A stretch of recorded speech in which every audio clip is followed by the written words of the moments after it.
ಬಂದಿರಯ್ಯ ಭೂಮಿ ದೇವಾ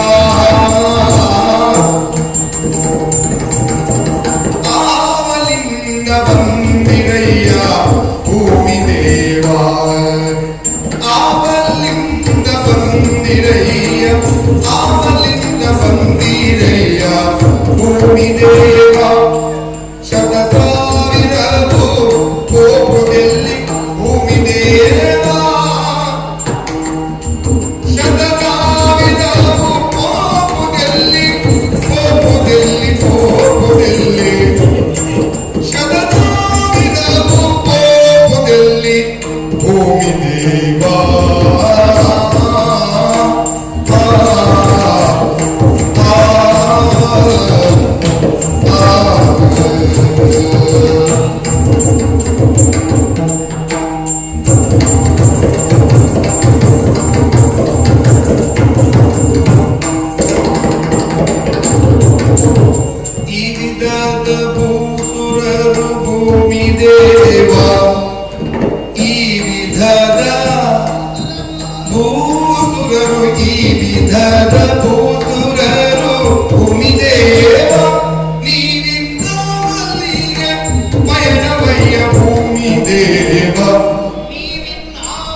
ಇದಿಷ್ಟು ಕೊಟ್ಟು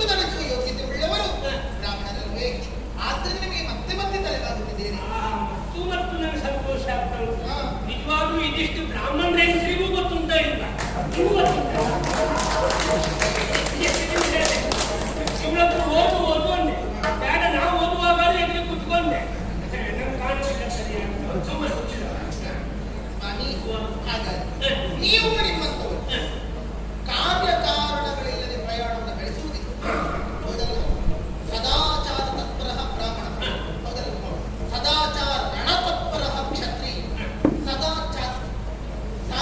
ಸದಾಚರಣ ತತ್ಪರ ವೈಶ್ಯ ಸದಾಚರಣ ತತ್ಪರ ಹೌದಲ್ಲ ಸದಾಚಾರಣ ತತ್ಪರ ವೈಶ್ಯ ಸ್ವಾಮಿ ಹಾಗಾದ್ರೆ ಸದಾಚಾರ ಸಂಪನ್ನರಾದ ನೀವು ಮನೆ ವಾರ್ತೆಗೆ ನೋಡಿಕೊಂಡಿರುವುದು ರೂಢಿ ಆದ್ರೆ ಇವತ್ತು ಹಾಗಲ್ಲ ಊರಿನ ಪುರೋಹಿತರಾಗಿರುವುದು ಇವತ್ತು ಮನೆ ಮಂದಿಯೆಲ್ಲ ಸೇರಿಕೊಂಡು ಒಬ್ಬಿಬ್ಬರಲ್ಲ ಮತ್ತೆ ಬಹಳ ವಿಧ ವಿಧದ ಬ್ರಾಹ್ಮಣರು ಮತ್ತೆ ವಿಧ ವಿಧದ ಬ್ರಾಹ್ಮಣರು ಹೊಳ್ಳರಿದ್ದಾರೆ ಕಾನೂನರಿದ್ದಾರೆ ಮೈಯರಿದ್ದಾರೆ ಭಟ್ರಿದ್ದಾರೆ ಜೋಶಿಯರಿದ್ದಾರೆ ಯಾಜ್ಯರಿದ್ದಾರೆ ಉಪಾಧ್ಯಾಯರಂತೂ ಆಗಿದ್ಲೇ ಇದ್ದಾರೆ ಹಾಗಾಗಿ ಕೇವಲ ವರ್ಗಭೇದ ಮಾತ್ರವಲ್ಲ ಅಪಾರ ವೃದ್ಧರಾಗಿ ನಡೆಯುವವರನ್ನು ನಡೆಸಿಕೊಳ್ಳುತ್ತ ನಡೆಯಲಾರದೆ ಇರುವವರನ್ನು ಎತ್ತಿಕೊಳ್ಳುತ್ತ ಯುವಕರು ವೃದ್ಧರು ಎಲ್ಲರೂ ಜೊತೆ ಸೇರಿ ಹೊರಟಿದ್ದೀವಿ ಹಾಗಾದ್ರೆ ಏನಪ್ಪ ಇದು ವಿಶೇಷ ನಾನು ತಿಳಿದುಕೊಳ್ಳ ಊಹಿಸಿ ನೀವು ಶುಭ ಕಾರ್ಯಕ್ಕೆ ಹೊರಟಿದ್ದೀವಿ ಒಳ್ಳೆ ಕಥೆ ಆಯ್ತು ಬ್ರಾಹ್ಮಣರು ಹೊರಟಾಗ ಅವರು ಕಾರ್ಯಕ್ರಮಕ್ಕೆ ಹೊರಟ ಕಾರ್ಯಕ್ರಮ ಮುಗಿಸ್ಕೊಂಡು ಬಂದ್ರೆ ಅಂತ ಒಂದೊಂದ್ಸರಿ ಗೊತ್ತಾಗುದಿಲ್ಲ ಆದ್ರೆ ಇದು ಹಾಗಲ್ಲ ಯಾಕೆಂದ್ರೆ ಅಪರ ಕ್ರಿಯೆಗಳಿಗೂ ಬ್ರಾಹ್ಮಣರು ಬೇಕು ಶುಭ ಕಾರ್ಯಗಳಿಗೂ ಬೇಕು ಇವತ್ತು ಹೊರಟದ್ದು ಶುಭ ಕಾರ್ಯ ಒಳ್ಳೆ ಕಥೆ ಆಯ್ತು ಅದು ಹೇಗಿರುತ್ತೆ ಅದು ಆ ಕಡೆ ಇದ್ದಾರಲ್ಲ ಹೆಂಡಿರು ಮಕ್ಕಳು ಸಗ ಭೂಮಿದೇವ ಹೆಂಡಿರು ಮಕ್ಕಳು ಸಗ ಭೂಮಿದೇವ ಹೆಂಡಿರು ಮಕ್ಕಳು ಸಗ ಹೆಂಡಿರು ಮಕ್ಕಳು ಸಗ ಭೂಮಿದೇವ ಕೂಡಿಕೊಂಡು ಪೋಪ ಕಾರ್ಯವೇನು ಭೂಮಿದೇವ ಕೂಡಿಕೊಂಡು ಪೋಪ ಕಾರ್ಯವೇನು ಭೂಮಿದೇವ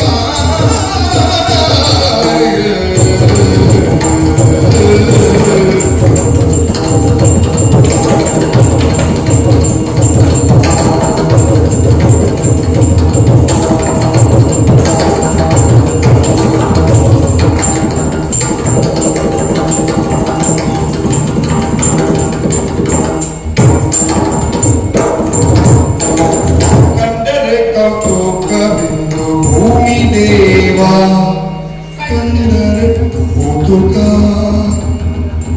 ಕಂಡರೆ ಕೌತುಕವೆಂದು ಭೂಮಿದೇವ ಬೆದಗೊಂಡರೆ ಬೆಳೆದ ಅಂದು ಭೂಮಿದೇವ ಬೆದಗೊಂಡರೆ ಬೇಳಿದ ನಂದು ಭೂಮಿದೇವ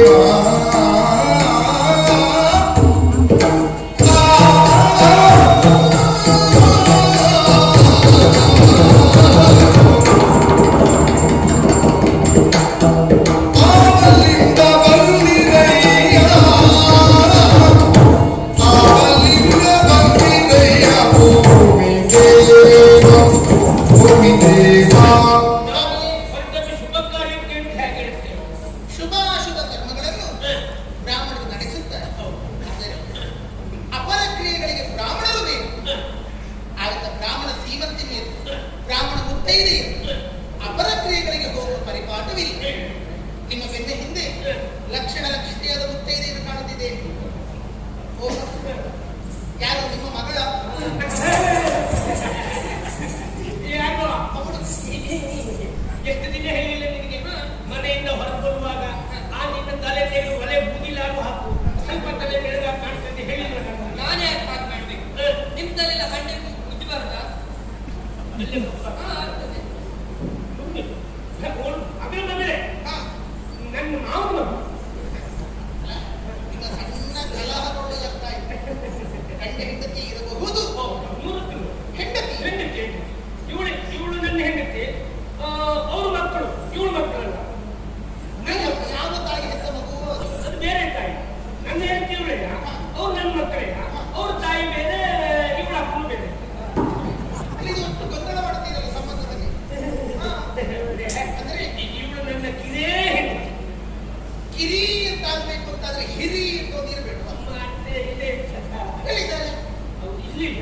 ಅವರೆಲ್ಲ ಹೋಗಿ ಆಯ್ತು. ಅಂದರೆ ಅವ್ರ ಮೇಲೆ ಹೋಗಿ ಆಯ್ತು. ಶಿವನ ಪಾದ ಸೇರಿದೆ. ಅಂದರೆ ಸತ್ತು ಹೋದ್ರೆ ಅದೇ ಹೇಳಿದೆ ನಾವು. ಅಂದ್ರೆ ಪ್ರಾಯಕ್ಕೆ ಬಂದ ನನಗೆ ನಮ್ಮ ಅಪ್ಪ ಅಮ್ಮ ಎಲ್ಲ ಸೇರಿ ಒಂದು ಮದುವೆ ಮಾಡಿಸಿದ್ರು. ಒಳ್ಳೆ ರೀತಿ ಸಂಸಾರ ಸಾಗ್ತಾ ಇತ್ತು. ಒಂದು ದಿವಸ ಊಟ ಮಾಡ್ತಾ ಇರುವ ಅವನ ಗಂಟ್ಲೆಲ್ಲ ಅನ್ನ ಸಿಕ್ಕೋಯ್ತು.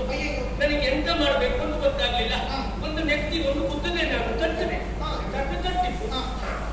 ಅನ್ನ ಕೆಳಗೋಯ್ತು, ಒಳಗೋಯ್ತು, ಪ್ರಾಣ ಮ್ಯಾಲ ಹೋಯ್ತು.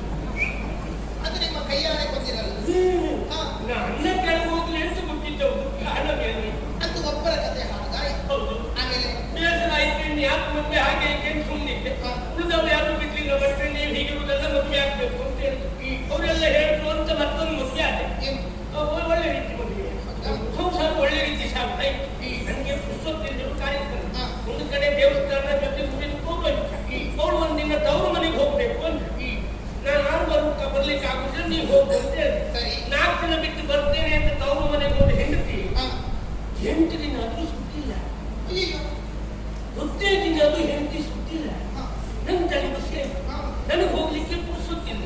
ಯಾರನ್ನು ಕಳಿಸ್ಕೊಂಡು ನೋಡ್ತೇನೆ. ಅಷ್ಟೊತ್ತಿ ನನ್ನ ಮಾವನ ಮನೆ ಬಂದಿದ್ದವ್ರು ಮದುವೆಗೆ ವಾದ್ಯಕ್ಕೆ ಬಂದಿದ್ದಲ್ಲ, ಅವ್ರನ್ನೇ ಕಳಿಸ್ಕೊಟ್ಟೆ ಹೋಗಿ ಬಂದೆ.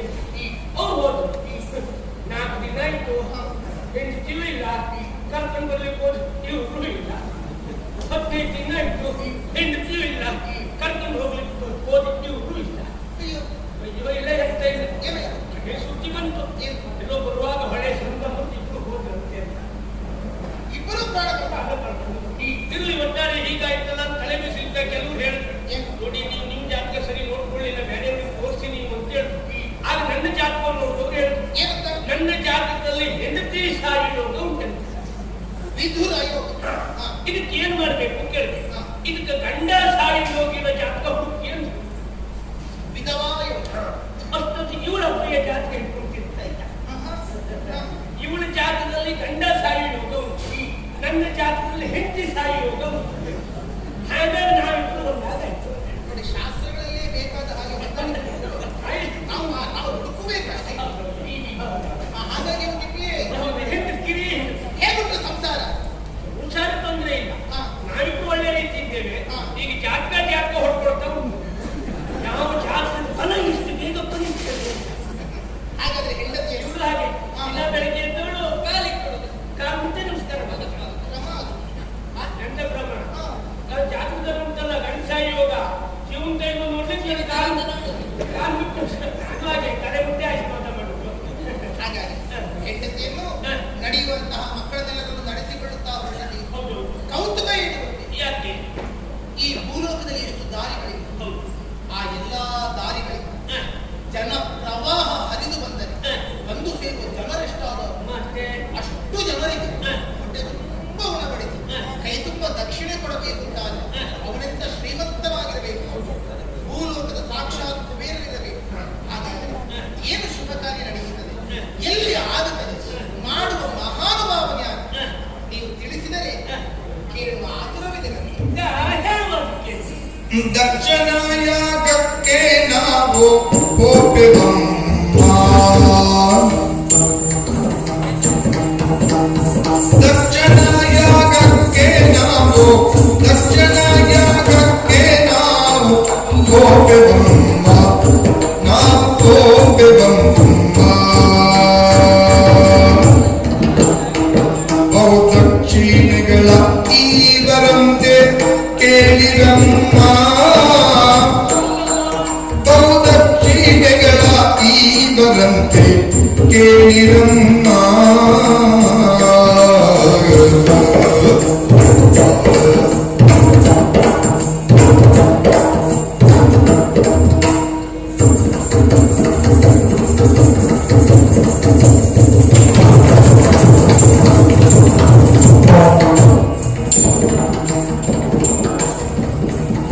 ದಕ್ಷ ಸಂಖ್ಯೆ ಧನದ ರಾಶಿ ಬಿಟ್ಟವಮ್ಮ, ಲಕ್ಷ ಸಂಖ್ಯೆ ಧನದ ರಾಶಿ, ಲಕ್ಷ ಸಂಖ್ಯೆ ಧನದ ರಾಶಿ ಬಿಟ್ಟವಮ್ಮ.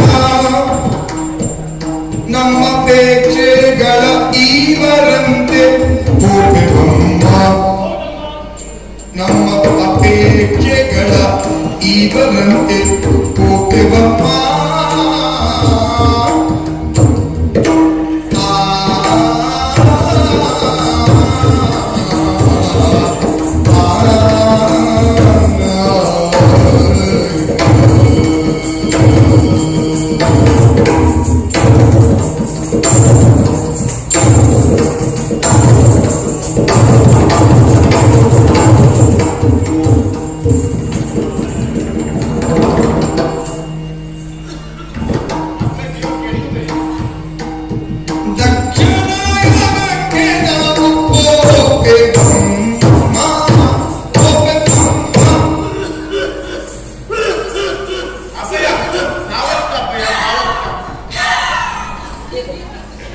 ಎಂತ ಮಗ ಸಾವನ ಅಷ್ಟುದಲ್ಲ ಮಗ ಇನ್ನು ನನ್ನನ್ನೇ ಸಾವರ ಸಿಕ್ಕಾಬಿಟ್ಟಷ್ಟೇ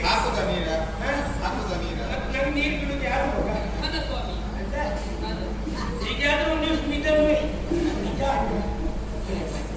ಏನ್ ಆಸಕ್ತಿ ನನಗೆ ನಾವು ಹೊರಟದ್ದು ಎಲ್ಲಿಗೆ ಏನು ಅಂತಲ್ವ ನೀ ಎಣಿಸ್ಕೊಂಡಂತ ಇದೇನೋ ಸಣ್ಣ ಪುಟ್ಟ ಕಾರ್ಯಕ್ರಮಕ್ಕೆ ನಾವು ಹೊರಟದ್ದಲ್ಲ ಮತ್ತೆ ಅಂತ 10 ಕಾರ್ಯಕ್ರಮಕ್ಕೆ ದೊಡ್ಡ ಕಾರ್ಯಕ್ರಮಕ್ಕೆ ಹೊರಟದ್ದು ನಾವು ಹೌದೇ ಹೌದಪ್ಪ ಇದು ದೇವರ ದೊಡ್ಡ ಯಾಗ ಅಲ್ಲ ಭೂಲೋಕದಲ್ಲಿ ಮಹಾಯಾಗಗಳು ಅನೇಕ ನಡೆಯುತ್ತದೆ ಅದರಲ್ಲಿ ವಿಶೇಷ ಇದು ವಿಶೇಷ ಅಂದ್ರೆ ಹೇಗೆ ಆ ಯಾಗದಲ್ಲಿ ದೊಡ್ಡ ಬೈಲಲ್ಲಿ ಅಲ್ಲ ಯಜ್ಞಯಾಗಾದಿಗಳು ನಡೆಯುವುದು ಬಯಲು ಪ್ರದೇಶದಲ್ಲಿ ಮತ್ತೆ ನೀವು ಆ ಬೈಲಲ್ಲಿ ನೋಡ್ಬೇಕು ಬರೀ ಹೋಮಕುಂಡ ಇಂದ ಮಾತ್ರ ಅಲ್ಲ ಮತ್ತೆ ಇದು ದನದ ರಾಶಿ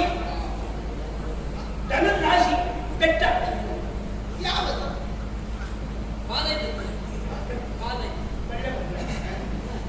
ಧನದ ರಾಶಿ ದನಕ್ಕಲ್ಲ ದೋಕೆ ದನವನ್ನು ಆರಿಸಿ ಬೆಟ್ಟದೋಪಾದಿಯಲ್ಲಿ ರಾಶಿ ಹಾಕಿದ್ದಂತೆ ಹಣದ ಬೆಟ್ಟ ದನದ ಬೆಟ್ಟ ಎಂತದಕ್ಕೆ ಅಂದ್ರೆ ಬಂದವರಿಗೆ ಎಷ್ಟು ಏನು ಲೆಕ್ಕ ಮಾಡಿಕೊಡುವುದಲ್ಲ ಮತ್ತೆ ಅವರ ಅಪೇಕ್ಷೆಯನ್ನೇ ಈಡೇರಿಸುವುದು ಯಥೇಚ್ಛ ಬಾಚಿ ಕೊಡುವುದಂತೆ ಹೌದೇ ಇದಪ್ಪ ಭಾರಿ ದಕ್ಷಿಣೆ ಭೂರಿ ಭೋಜನ ಹೌದಾ ಯಾವ್ದು ಅಲ್ಲಿಂದ ಹೊರಟದ್ದು ಗೊತ್ತುಂಟಾ ಸರಿ ಸರಿ ಹಾಗೆ ಹೀಗೆ ಅಂತಲ್ಲ ಅವರಾಗೆ ಬಂದು ತಗೊಂಡ್ರೆ ಇವರಾಗೆ ತಗೊಂಡು ಹೋಗ್ಬಿಡುವುದಂತೆ ಅಲ್ಲಿ ಯಥೇಚ್ಛವಾಗಿ ಯಥೋಚಿತವಾಗಿ ಸಿಗುತ್ತದೆ ಅಂತಾದ್ರೆ ಎಲ್ಲಿ ಆಗುವುದು ಅಂತ ನೀವು ಹೇಳಲಿಲ್ಲ ಇದು ಯಾವ್ದಾಗುದೆಲ್ಲ ಇದ್ದದ್ದು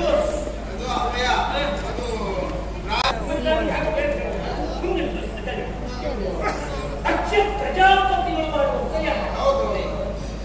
ದಕ್ಷ ಪ್ರದೇಶ ಅವ್ರು ಮಾಡುವ ಯಾಗ ಗೊತ್ತುಂಟ ನಾವು ಅಲ್ಲಿ ಮಾಡ್ತಕ್ಕ ನಾವು ಇಲ್ಲಿ ಮಾತಾಡ್ತಾ ಇದ್ರೆ ಇನ್ನು ಉಳಿದವರೆಲ್ಲ ಬರುವುದು ಕಡೆ ನಾವು ಹೋಗ್ಬೋದು ಬೆಟ್ಟ ಮೇಲೆ ಮತ್ತೆ ಬೈಲೇ ಇರ್ತದೆ ಅಂತೆ ಹಾಗೆ ನಾವು ಆದಷ್ಟು ಬೆಂಗಳೂರು ಹೋಗುವುದಲ್ಲ ನಾವು ಮಾತಾಡ್ತೀವಿ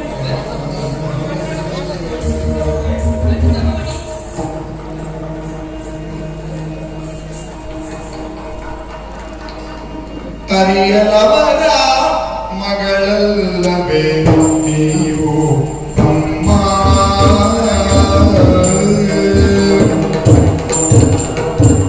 ಅರಿಯಲವರ ಮಗಳಲ್ಲವೇ ಅರಿಯಲವರ ಮಗಳಲ್ಲವೇ ನೀವು ಅಮ್ಮ ಹೋಗದಿರುವ ಕಾರಣಗಳೇನು ಹೋಗದಿರುವ ಕಾರಣಗಳೇನು ಬೇರಿದಂಬ ಮರೆತರೋ ನಿಮ್ಮನ್ನು ಕರೆಯ ಏನಿದಮ್ಮ ಮರೆತರೋ ನಿಮ್ಮನ್ನು ಕರೆಯ ಏನಿದಮ್ಮ ಆಡ ಬನ್ನಿ ಬನ್ನಿ ಬನ್ನಿ ಬನ್ನಿ ಆದರಿದಲೆಮ್ಮ ಸಂಗಡ ಬನ್ನಿ ಹೋಗುವ ಅಮ್ಮ ಅರಿಯವರ ಮಗಳಲ್ಲವೇ ನೀವು ಅಮ್ಮ ನೀವಮ್ಮ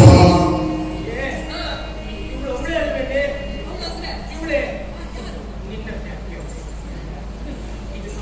ಆ ಕಡೆಗೆ ಹೋದಿರಿ ತಿರುಗಿ ಬಂದಿರಿ ನನ್ನ ಮುಖವನ್ನೇ ನೋಡುತ್ತೀನಿ ಏನು ಸಂದೇಹವನ್ನು ವ್ಯಕ್ತಪಡಿಸುತ್ತೀನಿ ಹೋದ್ಮೇಲೆ ಗೊತ್ತಾಯ್ತು ಈ ಮಗ ಎಲ್ಲೋ ನೋಡಿ ನಮ್ಮ ಕಾಣ್ತೇನೆ ನನ್ನನ್ನೇ ಹೌದು ನೋಡಿದ್ದೀರಿ ನೋಡಿದ್ದೇನೆ ನೀನು ಒಳ್ಳೆ ಅಲ್ವ ನಿಮ್ಮ ಅವಳಿದ್ದರೆ ದಕ್ಷ ಪ್ರಜಾಪತಿಯ ಮಗಳು ದಾಕ್ಷಾಯಣಿ ಅಲ್ವಾ ಮತ್ತೆ ನಾನು ನಿನ್ನ ನೋಡಿದ್ದೇನೆ ಇವತ್ತು ಪ್ರಥಮ ನಾನೇ ದಾಕ್ಷಾಯಿ ನಾನಿದು ನಿಮ್ಮನ್ನು 3ನೇ ಬಾರಿ ನೋಡುದು ಗೊತ್ತುಂಟ ಹೌದೇ ಮತ್ತೆ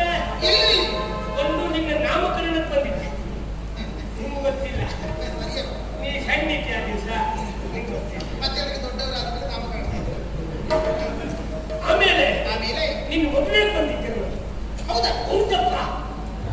ನಿಮಗೆ ಅದು ನೆನಪೇ ನನ್ನ ಮದುವೆ. ಯಾರು ಮದುವೆ ಯಾರು ಮರ್ತೋಗ್ಬೋದು, ನನ್ನ ಮದುವೆ ನಂಗೆ ಮರ್ತೋಗ್ಬೋದು. ಹಾ, ನಿನ್ನ ಮದುವೆ ಮಾತ್ರ ಯಾರು ಮರೆಯುವಂತದ್ದಲ್ಲ ಗೊತ್ತುಂಟಾ? ಆ ಸಂಭ್ರಮ ವೈಭವಗಳಿಂದ ಕೂಡಿತ್ತು. ಅಷ್ಟೇ ಅಲ್ಲ, ಮತ್ತೆ? ಅಂತ ಘಟನೆಯಲ್ಲಿ ನಡೆದದ್ದು. ಏನಂತ ಘಟನೆ? ನಿಮ್ಗೆ ಗೊತ್ತಿಲ್ಲ, ನೀ ಮಂಟಪದಲ್ಲಿ ಕೈಯಲ್ಲಿ ಮಾಲೆ ಇಟ್ಕೊಂಡು ತಲೆ ಕೆಳಗೆ ಹಾಕೊಂಡು ನಿಂತಿದ್ದೆ. ನಿನ್ನನ್ನು ವರಿಸುವಂತ ಪರಮೇಶ್ವರ ಚರ್ಮವನ್ನ ಸುತ್ತಕೊಂಡು ಅದಕ್ಕೆ ಹಾವನ್ನ ಸೊಂಟಕ್ಕೆ ಬಿಗಿದುಕೊಂಡಿದ್ದೆ, ಜಾಲ್ಬಾರ್ದು ಅಂತ. ನೀ ನೋಡ್ಲಿಲ್ಲ, ತಲೆ ಕೆಳಗೆ ಹಾಕೊಂಡಿದ್ದೆ. ಪರಮೇಶ್ವರ ಏನ್ ಮಾಡ್ರು ಮಾಲೆ ಹಾಕೊಂಡಿದ್ದ. ಯಾಕೆ ಯಾಕೆ ಕೇಳಿದ್ರೆ ಯಾವತ್ತೂ ನಾನು ಬಾವು ಬರ್ಲಿ ಹೇಳು.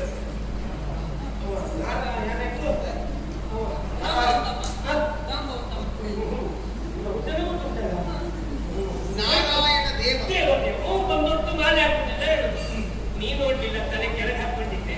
ಅಷ್ಟೊತ್ತಿ ವೈಕುಂಠವಾಸಿಯಾದಂತ ನಾರಾಯಣ ಗರುಡನನ್ನ ಏರ್ಕೊಂಡು ನೇರ ಮಗಳ ಮಂಟಪದ ಎದುರಿಗೆ ಬಂದಿಲ್ಲ. ನೀ ನೋಡ್ಲಿಲ್ಲ, ತಲೆ ಕೆಳಗೆ ಹಾಕೊಂಡಿದ್ದೆ. ಆದ್ರೆ ಈಶ್ವರ ಸೊಂಟ ಸುಟ್ಕೊಂಡಿದ್ದಲ್ಲ ಹಾವು, ಅದು ಈ ಗರುಡನನ್ನು ನೋಡಿತ್ತು. ಹಾವು ಅಲ್ಲಿಂದ ಹೆದರಿ ಹೋಯ್ತು. ಹಾವು ಹೋದದ್ದು. ಈಶ್ವರ ಸುಟ್ಕೊಂಡು ಚರ್ಮ ಉಂಟಲ್ಲ, ಅದು ಅಲ್ಲೇ ಜಾರಿ ಹೋಯಿತು. ಸ್ವಾಮಿ, ನೀ ನೋಡ್ಲಿಲ್ಲ, ತಲೆ ಕೆಳಗೆ ಹಾಕೊಂಡಿದ್ದೆ. ಸ್ವಾಮಿ, ಅಂತ ಮದುವೆ ನನ್ನನ್ನೆಲ್ಲ ಕರ್ಕೊಂಡು ಹೋಗುದಿಲ್ಲ ಹಾಗೆ ಹಾ, ನಿಮಗದು ನೆನಪಿದೆ. ಅದಾದ್ಮೇಲೆ ನೋಡು, ಇವತ್ತೇ ನಿನ್ನ ನೋಡಿದ್ದು ನಾನು. ಅದಲ್ಲ, ಒಂದು ತವರು ಮನೆಯಲ್ಲಿ ಆಗುವ ಕಾರ್ಯಕ್ರಮ ಇರುವಾಗಲೂ ಹೆಣ್ಮಕ್ಳಾದ್ರೂ ಒಂದು 15 ದಿನ ಮೊದಲೇ ಅಲ್ಲಿ ಇರ್ಬೇಕಿತ್ತು. ನೀನು ಇನ್ನೂ ಹೋಗ್ಲಿಲ್ಲ. ಈಗಿರಬೇಕು. ಯಜ್ಞಯಾಗಾದಿಗಳಿಗೆ ಬ್ರಾಹ್ಮಣರ ಅವಶ್ಯಕತೆ ಬಹಳವಾಗಿ ಇರುತ್ತೆ. ದಾನ ದಕ್ಷಿಣೆಯನ್ನು ಪಡೆಯಲೇಬೇಕಲ್ಲ ಬ್ರಾಹ್ಮಣರು. ಹೌದು. ಆದ್ದರಿಂದ ನಿಮಗೆ ಮಾತ್ರ ಹೇಳಿಕೆ ಕಾಣುತ್ತೆ, ಮನೆ ಮಂದಿಗೆಲ್ಲ ಹೇಳಿಕೆ ಇಲ್ಲವೋ ಏನು? ಸುಮ್ಮನೆ ನಾವು ಬರುವ ಮೊದಲೇ ತಂಗಿರೆಲ್ಲ ಹೋಗಿ ಹೋಗ್ತಾ ಇದ್ದೀನಿ. ಯಾರು ಅಶ್ವಿನಿ, ಭರಣಿ ಊರಿನ ಮುಂದೆ ಹೋದ್ರು. ಎಲ್ಲರೂ ಹೋಗಿದ್ದಾರೆ. ಎಲ್ಲರೂ ಹೋಗಿದ್ದಾರೆ. ನಿಮಗೂ ನಮ್ಮ ತಂದೆಯಿಂದ ಹೇಳಿಕೆ ಬಂದಿದೆ. ಊರಿಂದ ಹೇಳಿಕೆ ಬಂದಿದ್ದ ನಮಗೆ ತಾಯಿ. ನನಗೆ ಗೊತ್ತಿಲ್ಲವಾಗಿ ನಿನಗೆ ಹೇಳಿಲ್ವಾ? ಕೆಲವೊಮ್ಮೆ ಹಾಗೆ ಆಗ್ತದೆ. ಏನು? ಕಾರ್ಯಕ್ರಮ ಇಟ್ಕೊಳ್ಳೋದವರು ಈ ಹತ್ತಿರದವರಿಗೆ ಆಮೇಲೆ ಕರಿವ ಅಂತ ಹತ್ತಿರದವ್ರು ಕರಲಿಗೆ ಮರ್ತು ಹೋಗಿರ್ತದೆ. ಇರ್ಲಿ, ಏನೇ ಆಗ್ಲಿ ಈ ವಿಷಯ ಗೊತ್ತಾಯ್ತಲ್ಲ, ನಾವು ಹೊರಟದ್ದು ಅಲ್ಲಿಗೆ ಅಲ್ವಾ?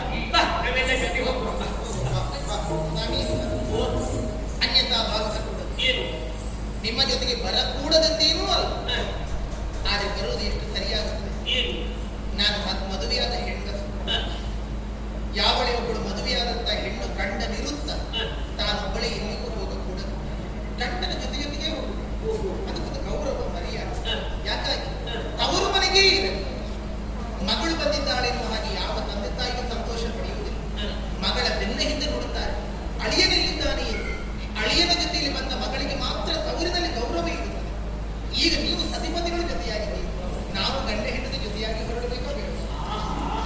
ಮತ್ತೆ ಸಂತೋಷ ಆಗ್ತಾ ಉಂಟು. ಹಾ, ನಿಜವಾಗ್ಲೂ ಜಗನ್ಮಾತೆ ನೀನು.